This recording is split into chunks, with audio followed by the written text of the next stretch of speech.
Here's a climate change crusader who's flying all over the world right now and yapping about climate change. Mm-hmm. You talk about the ultimate gaslighting. It's this clip here.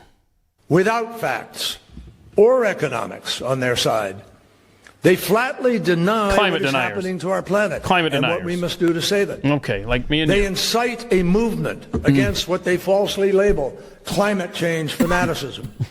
No, as they falsely label it? Forget that the dictionary definition of a cult is the dismissal of facts in devotion to a lie. Which is what you're doing. And while they refuse to accept the facts behind increasingly obvious damages, which the First Minister listed, they lash out at the truth tellers instead and label indisputable evidence. Pause it. He is doing the perfect example of they accuse us of everything they are doing. Exactly right.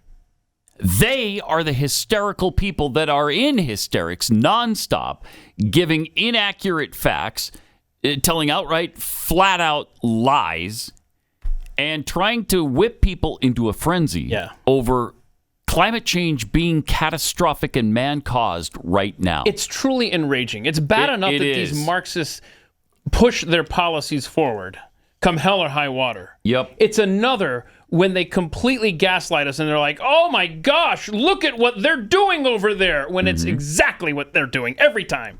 Exactly. All right, let's see if we can finish this. Oof, no guarantees. Evidence as hysteria. Oh, that was it? Oh, okay.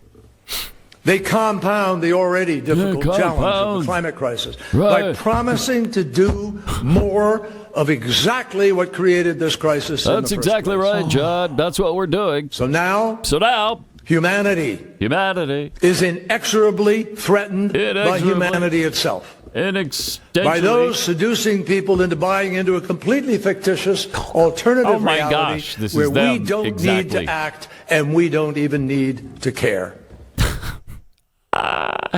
Yeah, well, I'm sorry that I'm not freaked out over a 1 degree temperature change in 100 years. Sorry. I'm sorry. Should we rip the Band-Aid off and play the Kamala clip from this weekend and see which one you think is worse?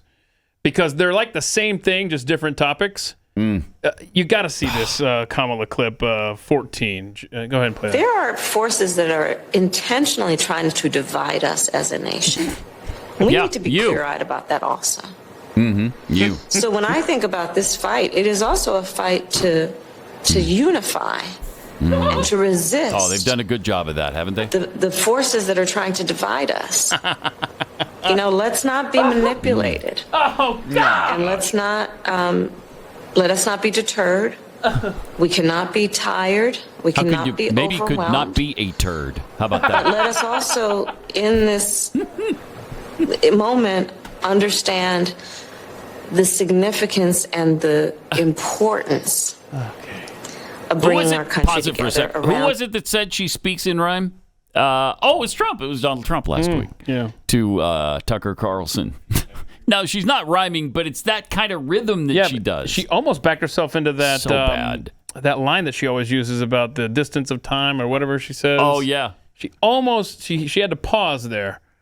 Catch herself. Let's see the rest. These people suck. Let's see if we can finish this.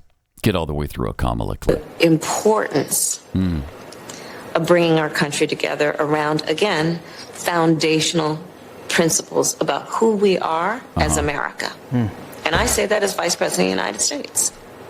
So wants to bring us together, Pat. Yeah, she wants to bring. They've done everything they can to bring us together, haven't they? They've been so unifying. This administration, she and Joe, they couldn't be any more loving to all of their opponents. Glad to see she's, Al Sharpton's given her the time of day because she had gone 9 days with nothing on her public schedule until she greeted the WNBA champions to the White House over the weekend. Don't ask me who it was.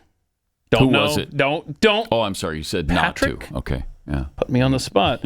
So she did her cackle, and it was just one laugh after another. You can imagine. But the reason she had to do it is because the old man extended his Lake Tahoe vacation and didn't get back in time. Right. So he just wrote off. Can you believe that? He wrote off the WNBA. I can't believe it. Out of hand. Cannot believe it. And so she had to step up. It was like, oh, I get to do something the first time in a week and a half? Cool. There must not be... Oh, gosh. Must not be any trans athletes on the WNBA team. Otherwise, he'd have been there. Yeah. He'd have been there. If there were biceps to squeeze. Yeah, yep. He'd have been there. There was hair to sniff. I don't know why he wasn't doing that. But, okay. Whatever. How do these people have any credibility with any American? It's mind-blowing. I mean, John Kerry has been lying since time began. I mean, the 1972 Winter Soldier thing. They had personally raped, cut off ears, cut off heads, taped wires from portable telephones to human genitals and turned up the power, cut off limbs, blown up bodies, randomly shot at civilians, razed villages in a fashion reminiscent of Genghis Khan, shot cattle and dogs for fun, and poisoned food stocks. Oh, I forgot the food stocks. Generally ravaged the countryside of South Vietnam. But look at the way the countryside of South Vietnam was dressed. It deserved to be ravaged. That's a fact. I don't know. I mean, all of that was proven not to be accurate. It was a lie. He'd heard it third hand from people in many cases weren't even in Vietnam ever, who'd never gone there. And then he just reports it to the world. A liar repeated lines from liars. How does he have any credibility now? Now we're supposed to buy everything he says about climate change, and we're the ones who are spewing lies all the time. Wow.